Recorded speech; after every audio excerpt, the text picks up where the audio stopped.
பொட்டு விரித்த முல்லைகள் மனம் பரப்ப, கட்டுக்குலையாத கான மயில்கள் நடனமாட, விட்டு பிரியாத தென்றல் காற்று நம்மை தொட்டு தழுவ, வானம் வளைவதையும் குனிந்து மண்ணை தொடுவதையும், சிட்டுக்குருவி ஒன்று சிநேக பார்வை கொண்டு வட்டப்பாறை மீது அமர்ந்து நம்மை வாவென்று அழைக்கின்ற கண்ணுக்கினிய காட்சிகளையும் கொண்ட காஞ்சி நகர் அருள்மிகு ஸ்ரீ மகா கணபதி ஆலயத்தின் வளாகத்திலே அருமையானதொரு நிகழ்வினை எங்களுக்கு வழங்கிய இந்த ஊரினை சார்ந்த அத்தனை ஆன்றோருக்கும் சான்றோருக்கும் என் முதற்கண் வணக்கத்தை தெரியப்படுத்திக் கொள்கிறேன். அடுத்ததாக அருமையான ஒரு மேடை, அருமையான ஒரு தலைப்போடு பல ஆண்டு காலமாக எங்களை போன்று வளர்ந்து வரக்கூடிய பேச்சாளர்களை நல்ல முறையில் வழிநடத்தி வருகின்ற எனது அன்பு உடன்பிறப்பு அண்ணா ரஜினி செந்தில் அவர்களுக்கு என்னுடைய முத்தான முதற்கண் வணக்கத்தையும், என்னுடன் இணைந்து பேசவிருக்கிற அருமையான என்னுடைய மற்ற பேச்சாளர் சகோதரர்கள் சகோதரிகள் அத்தனை பேருக்கும் என் அன்பான வணக்கத்தை தெரிவித்துக் கொண்டு முடிச்சாச்சப்பா.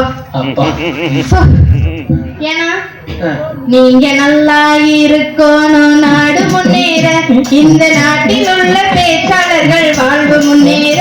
நீங்க நல்லா இருக்கணும், நாடு முன்னேற, இந்த நாட்டில் உள்ள பேச்சாளர்கள் வாழ்வு முன்னேற.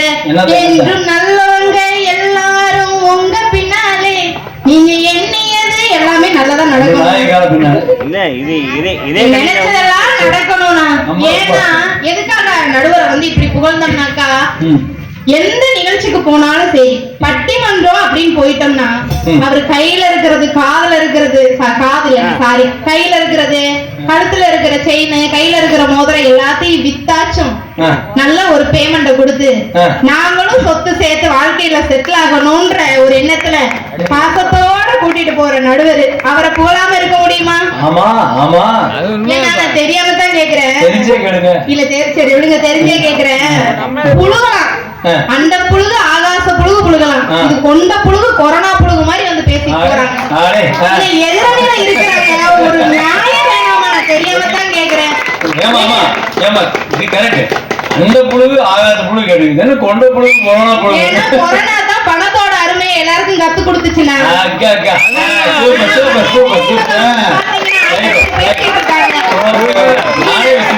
நான் தெரியாம தான் கேக்குறேன். இல்ல அதாவது பேச்சுல ரெண்டு வகை இருக்கு. ஒண்ணு வந்து இயல்பா பேசுறது, இன்னொன்னு நம்புற மாதிரியே பேசுறது. அதுல இவங்க ரெண்டு பேரும் நம்புற மாதிரியே பேசுவாங்க பாத்துக்கோங்க. எங்க அண்ணன் அருமையா ஒரு பாட்டு பாடினாரு. உண்மையில படம் சூப்பர் படம், நல்ல பாட்டு சூப்பர் படம். மாலம் விழுதுகள் போல் உறவு ஆயிரம் இருந்தும் என்ன, வேறென நீ இருந்தால் அதில் நான் வீழ்ந்து விடாதிருப்பேன். சரி வீழாத, கெட்டியா புடிச்சுக்கோ. அந்த படத்துல நடிச்சதுக்கு சிவாஜி கணேசன் சும்மாவா நடிச்சுட்டு வந்தாரு? சிவாஜி கணேசன் சும்மாவா நடிச்சுட்டு வந்தாரு? கோடி கோடியா பணம் சேர்க்கணும், சொத்து சேர்க்கணும், அதுக்கு ஒரு நல்ல ஃபேமிலி ஸ்டோரி வச்சாதான் உங்களை மாதிரி இருக்கிற ஆளுங்க எல்லாம் பார்த்து கை தட்டுவீங்க. பேமெண்ட் அதிகமா வரும் ஃபேமிலி படத்துக்கு, அதுக்காக எடுத்தாங்க. அந்த உங்களுடைய சொந்தத்தை ஹைலைட் பண்றதே சொத்து சேர்க்கறதுக்கு தான் தெரியாம அதையே வந்து இங்க ஹைலைட்டா சொல்லி பேசிட்டு போறாங்க. விநாயகர் கோயில் முன்னாடி இருக்கோம், அப்படிதானே? காலம் கலிகாலம் ஆகி போச்சுடா, கம்ப்யூட்டர் கடவுளாக மாறி போச்சுடா, ஆம்பளையே சேராம குழந்தை பிறக்குது, பொம்பளைங்க சேர்ந்து எங்க குடும்பம் நடக்குது.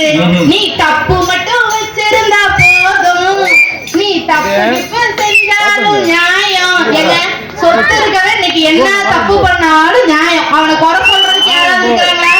இல்லாம இருக்கிறவன் தொண்டை கிளிய கிளிய 1000 தத்துவம் சொன்னாலும் கேட்கறதுக்கு ஆள் இல்லை. ஆனா காசு இருக்கிறவன் அவன் என்னத்தை சொன்னாலும் ஆமாசாமி போடுறதுக்கு இவங்கள மாதிரி 2 கூட்டம் ரெடியா இருக்கும். அதுக்காகத்தான் சொல்றது, சொந்த மதத்தை சேர்க்கிறீங்களோ இல்லையோ 4 சொத்தை சேர்த்துக்கங்க அப்படின்னு. ஒண்ணும் இல்லைங்க, இன்னைக்கு பிரசவத்தை பத்தி சொன்னாங்க. அதாவது பணம் வந்து மனுஷன் பிறந்து வளர்ந்து உருவாக்குனதுக்கு பிறகுதான் பணம் வந்து பணத்தோட நம்ம சேர்க்க முடியுமா, சொத்து வருமா.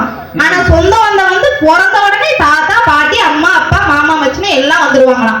கரெக்ட், கை தட்டிடுவோமா? சூப்பர், நல்ல கருத்து. தெரியாம தான் கேக்குறேன். பிரசவ ஆஸ்பத்திரியில நான் வானத்துல இருந்து குதிச்சு விட்டா புள்ள வரைக்கும் அங்க போய் காசு கட்ட வேணாமா? பணம் இருந்தா தானே போய் ஒரு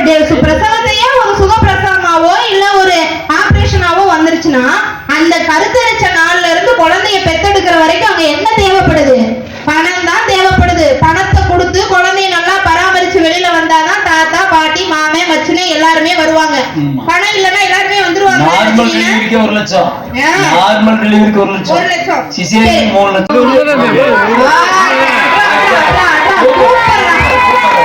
தம்பி கொடுத்த பேமெண்ட்டுக்கு மேலேயே கூற வாழ்த்துக்கு அப்படின்னு. அதாவது கோயில்ல கடவுள் இருக்கிறாரா இல்ல பணம் தர இடத்துல கடவுள் இருக்கிறாரா அப்படிங்கிறதுக்கு இது ஒரு நிதர்சனங்க. பயங்கரமா பேசினாங்க, பயங்கரமா என்ன சொன்னாங்க, சொந்த பந்த இல்லைன்னா எப்படி, இலக்கியத்துல இவ்வளவு இருக்கு, புராணத்துல இவ்வளவு இருக்கு, இலக்கியத்துல இருக்கு, புராணத்துல இருக்கு. இலக்கியம் புராணம் எல்லாம் எழுதின காலத்துல காசுக்கு வேல்யூ இல்ல. அன்னைக்கு வந்து கோதுமையை கொடுத்துட்டு அரிசியை வாங்கினாங்க, பண்டமாற்று முறை இருந்துச்சு, பிரச்சனை இல்ல.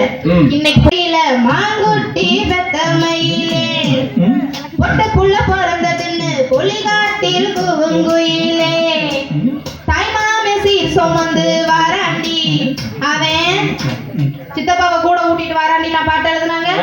தங்க கொலுசு கொண்டு தாராண்டி, தங்க கொலுசு மட்டும் தரலன்னா தகர டப்பால பத்திரிகையில ஓரமா சுற்றமும் நட்புக்கு கீழே கூட பேர் போட மாட்டாங்க. அப்படிப்பட்ட ஆளுகளை நீங்க வச்சுக்கிட்டு சொந்த முக்கியம் சொந்த முக்கியம் உட்காந்துட்டு இருக்கீங்க. மச்ச எல்லாருமே வேணுமா? நாளைக்கு நம்ம இல்லாத காலத்துல நம்ம பிள்ளைங்களுக்கு எத்தனை நாளைக்கு சாப்பாடு போடுவாங்க? போட மாட்டாங்க. எத்தனை நாளைக்கு? இன்னைக்கு விருந்தும் மருந்தும் 3 நாளைக்குன்னு விஷயம் தெரிஞ்சதுனாலதான் அன்னைக்கே சொல்லி வச்சிருக்காங்க. இதே உங்கள்ட்ட ஒரு காரு பங்களா சொத்து எல்லாமே இருக்குன்னு வச்சுக்கோங்களேன், யாரும் உங்க பிள்ளைங்களை விட மாட்டாங்க. நீங்களே கொண்டு போய் அனாதை விடுதியில சேர்க்கிறோம்னு சொன்னா கூட இந்த பிள்ளைக்கு கார்டியன் நான் இருக்கிறேன்னு சொல்லி பங்கேற்றுக்கதான் வருவாங்களோ தவிர அதை விட்டு கொடுக்கணும் அப்படின்னு சொல்லி யாருமே நினைக்க மாட்டாங்க. எங்க அண்ணன் சொன்ன மாதிரி கண்ணதாசன் அன்னைக்கு ஒரு பாட்டு சொன்னாரு, கொல்லத்திலே தண்ணி இல்லே கொக்கும் இல்லே மீனும் இல்லே, கொல்லத்திலே தண்ணி இல்லே கொக்கும் இல்லே மீனும் இல்லே, வட்டி பெட்டியிலே பணம் இல்லே, பெற்ற புள்ள சொந்தமில்லை, யாரை நம்பி நான் பிறந்தேன் போகடா போங்க. ஏன்னா ஏன்னா அதாவது சொத்தோட வேல்யூ அப்படி இருக்கு நடுவர் அவர்களே. நீங்க சொல்லலாம், எப்பா பணத்தை வச்சீங்கன்னா எனக்கு தலைவலிக்குது, 100 ரூபாய் எந்திரிச்சு போய் மாத்திரை வாங்கிட்டு வானா வாங்கிட்டு வருமா? உங்க அக்கௌண்ட்ல ஒரு 50 லட்சம் வச்சிருக்கீங்க, உங்களுக்கு முடியாம படுத்துட்டீங்க, உங்க பக்கத்துல இருந்து அன்பா உங்களை பாக்குமா? 10 லட்சம் ரூபாய் எந்திரிச்சு வந்து பாருன்னா பாக்குமா? பாக்காது. ஒத்துக்கிறோம், காசே இல்ல, படுக்கையில தான் கிடக்குறோம், வந்து எங்களை அப்படியே நல்லா குளிப்பாட்டி எடுத்து உட்கார வச்சு உங்க சொந்த பந்தம் பாத்துருமா? இதே என்கிட்ட காசு இருந்தா டேக் கேர் சென்டர்னு இருக்கு, போன் போட்டு இந்த மாதிரி ஒரு அம்மா வயசானவங்க இருக்காங்கப்பா, 10,000 வாங்குற இடத்துல 15,000 தர்றோம்னா அடுத்த செகண்ட் பாஞ்சுக்கிட்டு வந்துருவோம், நானே போட்டு போறேன். சொந்த பந்தம் மாப்பிள்ளை பாக்குறத பத்தி பேசினாங்களாக்கா கல்யாணத்துக்கு. எப்படி மாப்பிள்ளைய தேடுறீங்க? ஏங்க என் பிள்ளைக்கு என் பொண்ணுக்கு வந்து நாங்க மாப்பிள்ளை பாக்குறோம், மாப்பிள்ளைக்கு மாமனார் அப்பா அம்மா இருக்கணும், 4 தங்கச்சி இருக்கணும், 3 அண்ணன் இருக்கணும், சொந்த பந்தம் அப்படியே கூட்டு குடும்பமா தான் இருக்கணும். அப்படின்னா தேடுறீங்க? நீங்க வாடகை வீட்டுல குடி இருக்கிறாங்கல்ல, அவங்களுக்கு தெரியும் சொந்த வீட்டோட அருமை என்னன்னு. ஆசையா புள்ள வாங்கிட்டு வரும் பரிசு மெடல் எல்லாம் அதை ஒரு போட்டோ எடுத்து அந்த பிரேம செவத்துல ஆணி அடிச்சு மாட்ட முடியாது, ஹவுஸ் ஓனர் திட்டுவானே. அவங்கள்ட்ட போய் கேளுங்க சொத்து பத்தோட அருமை என்னன்னு அவங்களுக்கு சொல்லுவாங்க.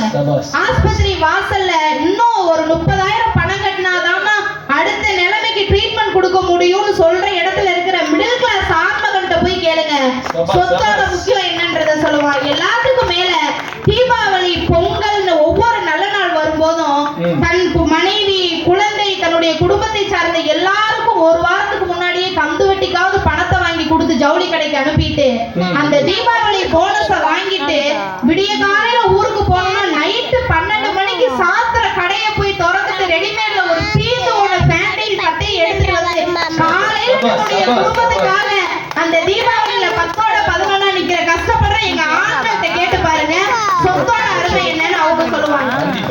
பெண்கள் மட்டும் தலைச்சவங்க இல்லைங்க அண்ணா. இப்ப கல்யாணம் முடிச்சு ஒரு வீட்டுக்கு போறாங்க, கணவனுடைய சூழ்நிலை சரியில்லை, மனைவி காதுல கழுத்துல போட்டிருக்கிறதுல அது கூட நகைச்சுவையா சொல்லுவாங்க. புருஷனுக்கு ஏன் அத்தான்னு கூப்பிடுறாங்க தெரியுமா? கையில கிடக்கிறது அத்தான், காதுல கிடக்கிறது அத்தான், கழுத்துல கிடக்கிறது அத்தான், அதனால அத்தான் கூப்பிடுறாங்க. நகைச்சுவைக்காக ஒரு இது சொல்வது உண்டு. ஆனா அப்படி தன்னுடைய பெண்கள் எல்லாத்தையும் தன்னுடைய குடும்பத்துக்காக கொடுத்துட்டு ஒரு கல்யாணம் வருதுன்னு வச்சுக்கோங்களேன், அந்த கல்யாணத்துக்கு போகும்போது கவரிங்ல ஒரு செயினை வாங்கி போட்டுட்டு போயிட்டு, ஐயோ இது கவரிங்னு யாரும் கண்டுபிடிச்சிருவாங்களோ, நம்ம கணவருடைய கௌரவ குறைச்சல் வந்துருமோ, நம்ம நல்லா வாழலன்னு யாரும் நினைச்சுக்குவாங்களோன்னு கூனி குறுகி 50,000 ரூபாய் பட்டுப்புடவைக்கு இணையா 500 ரூபாய்க்கு அதே டிசைன்ல ஒரு பட்டுப்புடவையை எடுத்துட்டு தன் கணவரோட கெத்தா திருமணத்துக்கு போற எங்க மிடில் கிளாஸ் பெண்கள் கிட்ட கேளுங்க, சொத்தோட அருமை என்னன்னு அவங்க சொல்லுவாங்க. இன்னைக்கு சொத்து வேண்டான்னு எந்த பணக்காரனும் சொல்ல மாட்டாங்க, எந்த ஏழையும் சொத்து முக்கியம் இல்லைன்னு எந்த ஏழையும் சொல்ல மாட்டான். அதே நேரத்துல சொத்து சேர்த்து வச்சிருக்கிற யாரும் எனக்கு சொத்து முக்கியம் இல்ல வச்சுக்கோங்கன்னு விட்டு கொடுக்கவும் தயாரா நிக்க மாட்டாங்க. அந்த அளவுக்கு சொத்தினுடைய முக்கியத்துவம் வந்துட்டு நம்மளுடைய வாழ்க்கையில அங்க வகித்திருக்கு. பொன்னை படிக்கலாம். நான் உன்னுடன் இருந்தால் நீ செல்வந்தன், உன்னை விட்டு பிரிந்தால் ஏழை, என்னை மற்றவருக்காக கொடுத்தால் நீ கொடையாளி, என்னை மற்றவரிடமிருந்து பெற்றால் நீ கடனாளி, அதிகம் என்னை சேர்த்தால் நீ ஊதாரி, என்னை சேர்க்கவே இல்லை என்றால் நீ கஞ்சன், என் மீது பற்றோடு இருந்தால் நீ சம்சாரி, என் மீது பற்றற்று இருந்தால் நீ சந்நியாசி.